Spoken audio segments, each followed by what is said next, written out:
Historia, libros y banderas, el podcast de agricultura sobre nuestro pasado, política, textos y propuestas para conocer y comprender los grandes cambios que vive Chile y el mundo. El historiador y académico Alejandro San Francisco, junto a un invitado, con una relajada pero profunda conversación, analizarán los cambios que vive hoy nuestra sociedad. Historia, libros y banderas, con el historiador y académico Alejandro San Francisco.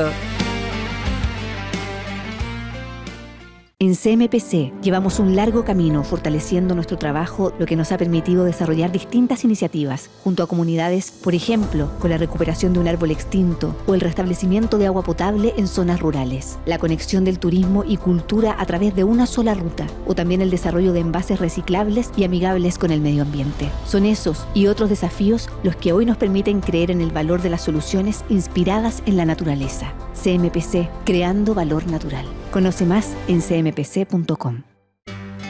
Hola, ¿cómo están? Mucho gusto verlos nuevamente. Soy Alejandro San Francisco y estamos en nuestra podcast Historia, Libros y Banderas. Tenemos la alegría de tener con nosotros a Hugo Herrera. Hugo es abogado por la Universidad de Valparaíso. Además, es doctor en filosofía por la Universidad de Würzburg en Alemania. Y es una persona que habitualmente participa del debate público, en la segunda, en la tercera, en entrevistas, en radio y televisión, y es una persona que podría ser calificado como un intelectual público. Tiene numerosas obras publicadas, en su minuto me tocó incluso editarle una de sus obras, de qué hablamos cuando hablamos de Estado, cuando yo era director del Instituto de Estudios de la Sociedad, del IES. Pero hoy lo hemos invitado para hablar de algo distinto. Pensadores peligrosos. La comprensión en Francisco Antonio Encina, Alberto Edwards y Mario Góngora. Esta es una de las características de Hugo, que dialoga o hace dialogar la historia nacional con los temas o problemas filosóficos. Primero, ¿cómo estás, Hugo? Mucho gusto verte nuevamente. Bien, muchas gracias Alejandro por la invitación, es un gusto estar acá conversando contigo. Qué bueno, pues oye, cuéntame primero cómo nació este libro que combina intereses históricos, políticos y filosóficos, podríamos decir. Sí, mira, yo creo que la historia más inmediata tiene que ver con una invitación que me hizo el CEP a hablar de lo que se decía en su momento que era el cambio de ciclo. Coincidía esto con el calendario maya, entonces estaba todo el mundo hablando de cambio de ciclo y Ernesto Tone había hecho una charla en el CEP que se la publicaron y Ernesto Ayala me dijo, ¿por qué no haces tú lo mismo desde el lado de la derecha? Y ahí, claro, me vinieron los autores que había leído en la universidad y en los años posteriores y reparé en esto, que a mi juicio, la derecha chilena, post-dictadura, se había quedado en un pensamiento eminentemente económico, ¿no? O, si hablamos desde la perspectiva del Estado, un pensamiento eminentemente abstencionista, que es la síntesis, en el fondo, de las tesis de Milton Friedman con el pensamiento o con algunas ideas de Jaime Guzmán. Ahora, después de eso, Guzmán había muerto el 91, digamos, murió el 91, cayó el muro de Berlín y la derecha se encontraba transmitiendo en la misma frecuencia 25 años más tarde, digamos, un cuarto de siglo más tarde. Y el punto es este, yo creía que había más tradiciones, más herramientas conceptuales, más teorías, más maneras de mirar el mundo que esa síntesis. Más aún, fruto de eso salió otro libro que también apareció en la UDP, que se llama La derecha en la crisis del centenario. De la crisis del bicentenario. Del bicentenario, del eso, bicentenario, claro, sí. Claro.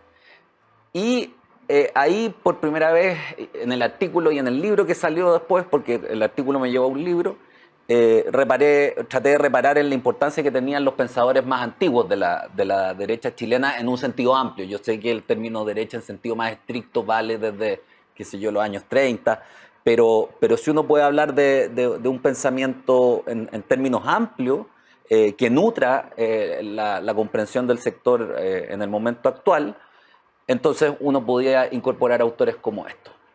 Más aún, yo creo que estos autores son especialmente actuales y por eso traté de dedicarles... Esa es mi pregunta que Sí. viene ahora. ¿Por qué incluiste a 3 autores que podríamos decir están separados de tiempo, de estilos de escritura? Francisco Antonio Encina era amplio, una historia de Chile, la historia de Bolívar, 20 tomos, voluminoso, el otro libro de pensamiento histórico, la literatura histórica. Edwards, que la verdad es que era profundo, intuitivo, incisivo, pero breve en sus textos, y Mario Góngora, que era un investigador de historia, llamémoslo así, profesional, pero que cultivaba también el ensayo histórico. ¿Cómo lograste o por qué decidiste unir a estos 3 personajes? A ver, sí, había que tirar una línea, digamos, y definir a qué autores iba a acudir. Acudí a estos autores por 2 razones. Por un lado, me parece que los 3 responden a un pensamiento, llamémoslo así, nacional, que reacciona un poco a lo que se llamaba el doctrinarismo decimonónico, y que reparan en la importancia de atender a la situación concreta del pueblo en su territorio y cómo eso se relaciona con las instituciones, las doctrinas, qué sé yo. Entonces, los 3 pertenecen a esa misma tradición. Y en los 3 yo encontré algo que es difícil encontrar, una reflexión sobre qué significa comprender. O sea, tanto en los ensayos más filosóficos de Encina, tiene uno sobre Kant y Goethe, tiene el otro más largo sobre la literatura histórica. Lo mismo Alberto Edwards tiene un ensayo sobre Spengler. Y aquí y allá en la Fronda Aristocrática y en otros textos hay reflexiones sobre qué significa comprender. Y en Mario Góngora, bueno, está el ensayo, que es más o menos un ensayo acerca de cómo comprender políticamente y la importancia que tiene el ajuste entre las instituciones y el pueblo, porque si tú eso lo alteras muy drásticamente, tienes inmediatamente una crisis. Entonces, en ese sentido, pertenecían a una misma tradición, pero además elevaban a la reflexión el tema de qué significa comprender. Y en ese sentido, permiten, me parece, entender la crisis actual, digamos. Si uno piensa de modo esquemático... ¿Vamos a ir a la crisis actual? Claro, uno la puede entender como un desajuste, así lo entendía Encina, así lo entiende Edwards y Góngora también, como un desajuste entre el pueblo concreto y las instituciones, las élites y los discursos. Eso es lo que está como desfasado y ahí se produce la crisis. Perfecto. Comencemos por Francisco Antonio Encina. Su obra más conocida es sin duda alguna la historia de Chile. También es muy conocido y fue muy público por Tales, pero tú te detienes en la literatura histórica chilena, donde él tiene una forma personal de ver la historia. Y me gustaría concentrarme en 2 conceptos que tú le asignas relevancia en la visión de Encina. Uno, el carácter nacional popular, que tú lo has insistido varias veces en términos de valor presente, y el otro, el talante antioligárquico que habría tenido Francisco Antonio Encina.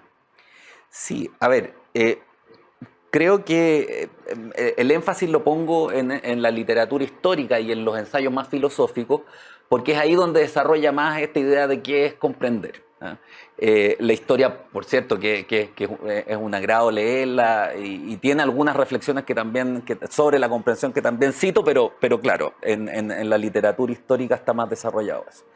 Y ahí veo, claro, quizás 2 características que se relacionan. Este carácter antioligárquico y un pensamiento que pretende ser nacional, pero no nacional en un sentido necesariamente excluyente, sino que mira como pensamiento nacional el pensamiento que se hace cargo de integrar a los distintos elementos. En esa época se estaba pensando, no sé, la chilenización de Tacna y Arica, o el gran proyecto de educación y cómo integrar, digamos, a capas sociales que estaban excluidas. En el debate educacional, por ejemplo, Encina es fundamental. En el Centenario. En el del Centenario.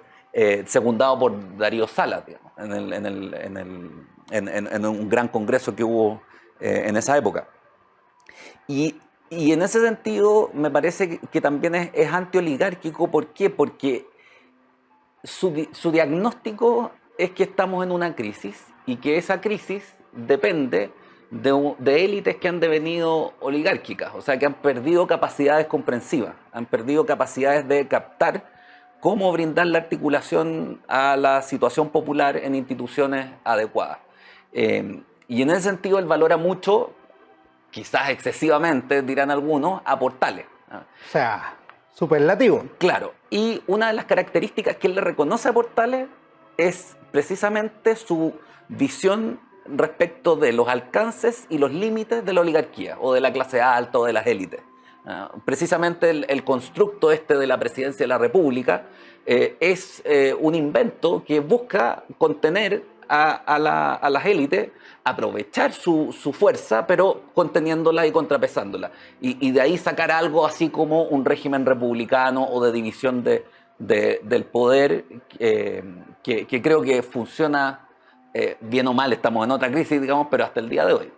En el caso de Alberto Edwards, tú destacas particularmente un rasgo que llamas intuitivo o intuicionismo, que es bien interesante en el historiador, autor de la Fronda Aristocrática, que era una serie de artículos que se publicó y que apareció finalmente en 1928. Y ahí se da una paradoja, porque Alberto Edwards destaca figuras autoritarias como Portales o como Carlos Ibáñez del Campo, que lleva mucho a decir que él era contrario a la democracia o antidemócrata, y tú haces el contraste como él valora entre los regímenes del mundo a Inglaterra y a Estados Unidos, precisamente dos democracias bien consolidadas. ¿Qué nos puedes decir de Alberto Edwards como figura? Mira, Alberto Edwards, claro, cada uno de estos tiene sus características propias, y Alberto Edwards, claro, es multifacético, pero es muy circunspecto, muy contenido al momento de escribir. Y de hecho escribe poco, y el aparato crítico que él maneja, porque maneja mucha filosofía, uno se da cuenta que está escribiendo y está parafraseando autores, digamos, lo oculta, no lo pone. Quizás para mejorar, para permitir una lectura más fluida, digamos, probablemente. Pero dentro de esas reflexiones, él repara en el problema, lo plantearía así, en el problema de la democracia. Y esto no es muy distinto de Montesquieu. Si uno lee en El espíritu de las leyes, ahí Montesquieu dice, las repúblicas, digamos, las democracias, requieren virtud, es decir, son los regímenes más difíciles. Y en ese sentido, él repara en figuras, claro, como la de Ibáñez, al que cree como un restaurador en el momento. Él fue ministro de Ibáñez y hasta el final, o de Portales, los ve, claro, también como contenedores de la fronda, digamos, de la oligarquía, y sobre todo entiende que en pueblos como el chileno, o en democracias nacientes, por decirlo así, hay todo un proceso de maduración que va acompañado del funcionamiento de las instituciones. Entonces, es eso lo que él parece ver que no está funcionando. Ahí uno puede tener una crítica al diagnóstico que hace, si es acertado o no, de la situación popular en el momento del centenario, porque él es claramente, tiene una visión claramente negativa de las cualidades populares como para funcionar en un sistema democrático maduro. Pero no es una crítica a la democracia la que él hace, porque como tú bien dices, o sea, él valora regímenes democráticos como el norteamericano o el británico, pero claro, dice, ahí hay un pueblo que se siente expresado, auténticamente reconocido en instituciones democráticas, que es algo que él no ve en Chile. Como digo, eso puede ser asunto de disputa, claro. pero a mí me interesaba en el fondo la reflexión sobre el problema, que es, creo, uno de los capítulos fundamentales de la reflexión filosófico-política en general. Estamos conversando con Hugo Herrera sobre su libro Pensadores Peligrosos. Hugo, te quería preguntar ahora por Mario Góngora, un historiador brillante, culto, uno lo puede ver en su investigación histórica, pero también en sus ensayos juveniles que tú citas, sobre Portales, sobre el orden nuevo, pero también en los ensayos sobre la descomposición de la conciencia histórica del catolicismo y otros en los años 60, pero tú te concentras en el ensayo histórico sobre la noción de Estado en Chile y particularmente en esa disputa de la que él llama la tercera planificación global. Él apoya la intervención del 11 de septiembre, cree que las Fuerzas Armadas son un resorte, columna vertebral de Chile, pero después se distancia del gobierno. y lo hace por la concepción de Estado. ¿Cómo ves tú esa disputa intelectual que lleva Góngora en la última parte de su obra? A ver, de Mario Góngora, claro, yo diría, a mí no deja de sorprenderme, ¿eh? Porque hace unos días atrás estaba releyendo el Estado en el Derecho Indiano, y la matriz conceptual de ese libro es Carl Schmitt, en esos años, digamos, pero más aún, no las obras típicas de Carl Schmitt, sino que un texto jurídico que se llama Sobre los tres modos de pensar la ciencia jurídica, que es un libro que lo conocen los hiperespecialistas en Schmitt, y él al final del texto dice, esta es la tesis, digamos, que yo he estado mostrando, a saber que el Estado indiano respondió con eficacia a las necesidades de la situación histórica concreta. Y con el ensayo sobre la noción de Estado en los siglos XIX y XX, yo creo que hace algo parecido. O sea, él lo que trata de mostrar es que el Estado no es un mero artificio, sino que el Estado tiene una entidad de carácter existencial u orgánico. El Estado existe, son modos de comportamiento, y puede existir adecuadamente o inadecuadamente. Existe adecuadamente, entiende Góngora, y esto también está en el Estado en el Derecho Indiano, cuando se ajusta adecuadamente a la situación concreta y logra producir un orden, llamémoslo, proporcionado, pacífico, correcto, donde la violencia se minimiza, ¿no? Y se logra también algún tipo de despliegue económico, cultural, espiritual. Si eso no está, por decirlo así, si el problema de la legitimidad no está resuelto, tú no tienes nada, ¿no? Y esa es la crítica que él le hace a la dictadura. En el fondo lo que dice es, Chile se ha conformado, el pueblo chileno se ha ido conformando lentamente gracias a sus instituciones, las instituciones educacionales, las Fuerzas Armadas, qué sé yo, el estado de asedio permanente o de último fin del mundo, digamos, ha ido siendo conformado por el Estado, y esa tarea, al momento en que la dictadura empieza a asumir el relato de la escuela de Milton Friedman, en el fondo le quita al pueblo chileno su correlato institucional, ¿no?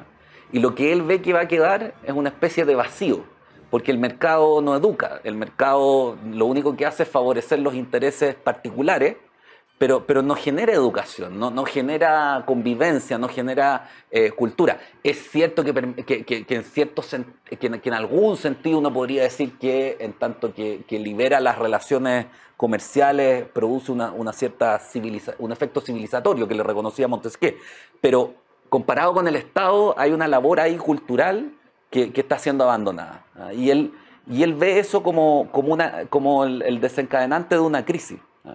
Y bueno, es la crisis de la idea de Estado. Claro, la crisis de la idea de Estado, pero también una crisis profunda de la historia política en Chile, ¿no?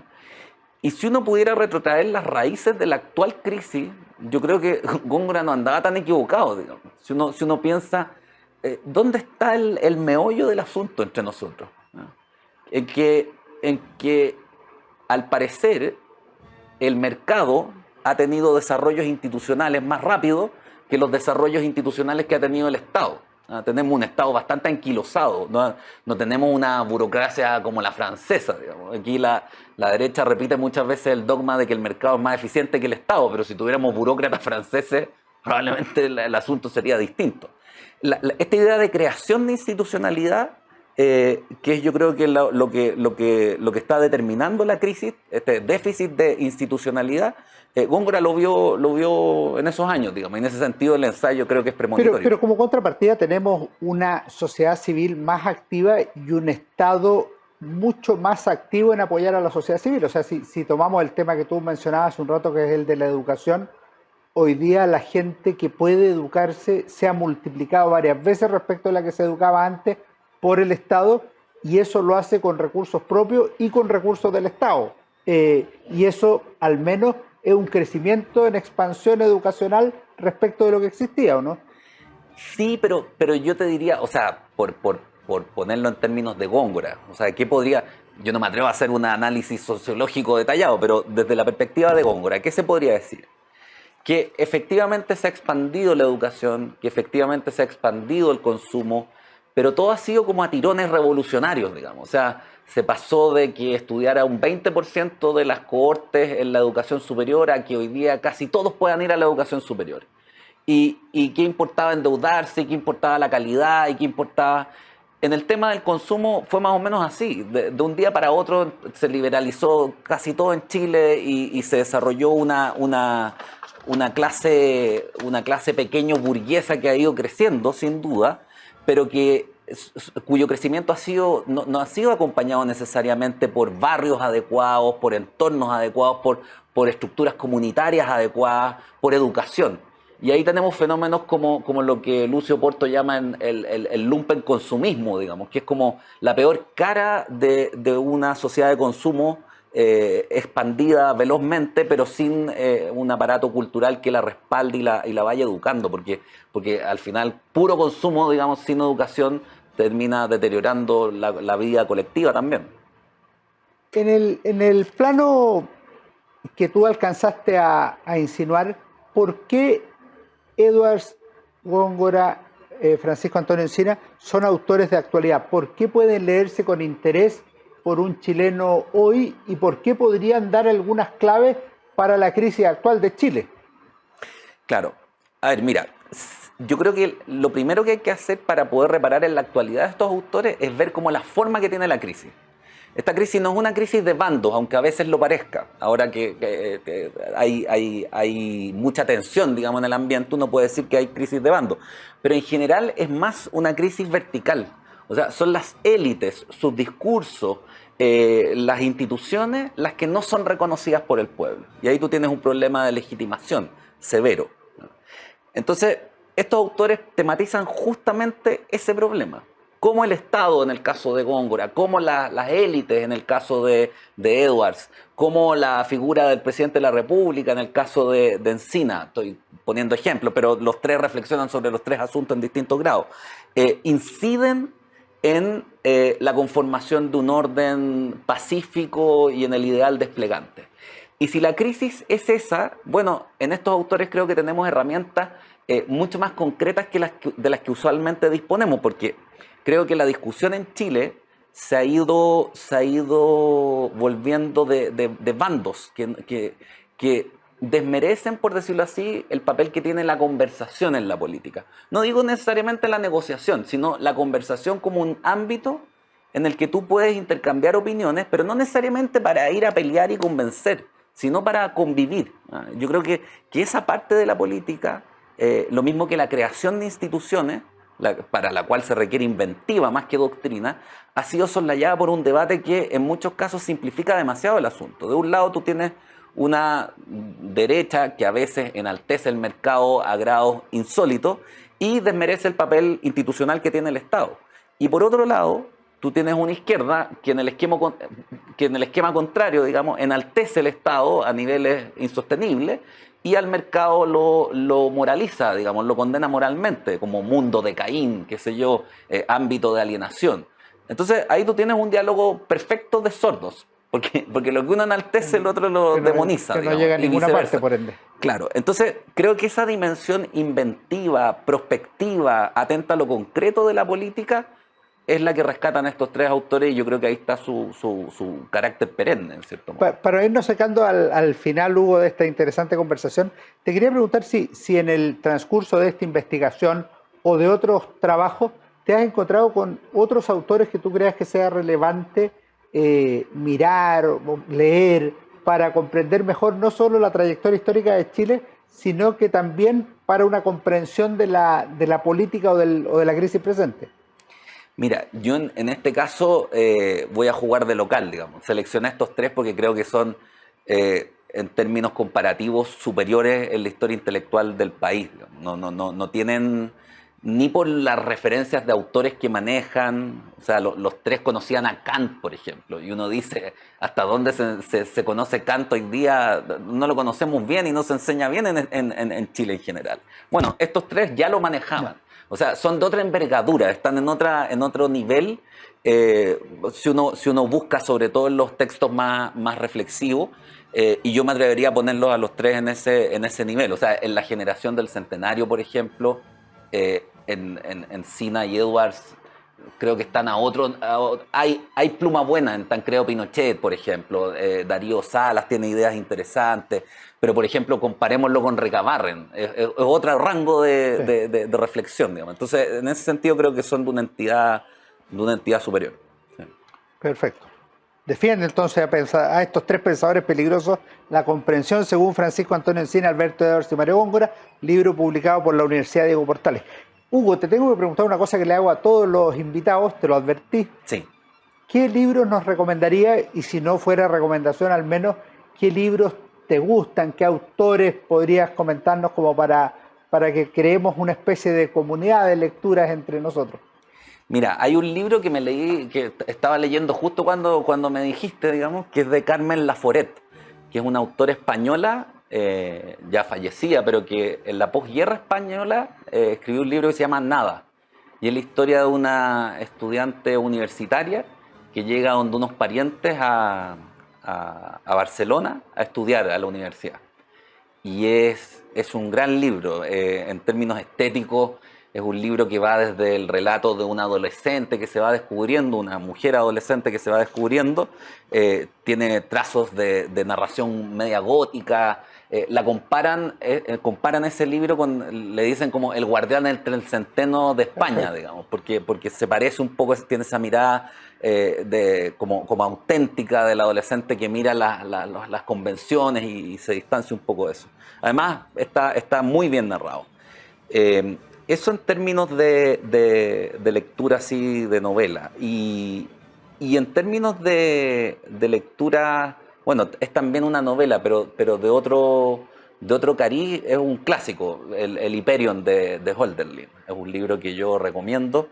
Se parece... Muy citado en tu libro el autor. Sí, se parece a las penas del joven Werther de Goethe, porque es una novela por cartas de un joven que se enamora de una joven, pero en la pasada hace reflexiones filosóficas de calado, en una época además en la que está por un lado Kant, por otro los idealistas, por otro qué sé yo, es una época de ebullición cultural, se la llama la época clásica de la filosofía alemana. Y entonces uno puede adentrarse en temas interesantes, pero con un ritmo de narración más bien de novela. ¿Qué estás investigando ahora después de esto o te diste un sabático? No, ahora estoy investigando precisamente a Hölderlin y él tiene ensayos filosóficos, entonces ahí estoy tratando de establecer sus relaciones con otros autores de la época y en relación a problemas de teoría del conocimiento. Con Schelling, sobre todo, es bien notable, él era compañero de curso de Schelling y de Hegel. Eran los tres compadres, un por decirlo así. cursito. Claro. Y mantuvieron relaciones durante toda su vida. Bueno, a lo mejor no te va a dar tiempo para leer el regalo que yo te traje. Sí. Historia de Chile 1960-2010. Es un proyecto que estamos haciendo en la Universidad de San Sebastián. Este es el tomo 2, El preludio de las revoluciones. Muchísimas el gobierno gracias. de Jorge Alessandri 1958-1964. Es una obra colectiva con José Manuel Castro, Milton Cortés. En este nos ayudó don Sergio Carrasco. Está también Gonzalo Larios, Miriam Duchens, Ángel Soto. Y yo soy el director general de la obra. Y creo que él, así como hubo crisis del centenario, crisis del bicentenario, este te puede interesar por lo que es la crisis que precedió a 1973, que no se inició obviamente en el gobierno del presidente Allende. Claro. Así que No, todo muchísimas tuyo, gracias. don Hugo. Muy Y interesante. muchas gracias por habernos acompañado en Historia, Libro y Bandera. No, gracias por la conversación. Que estén muy bien, nos vemos en nuestro próximo programa. Fue Historia, Libros y Banderas con Alejandro San Francisco.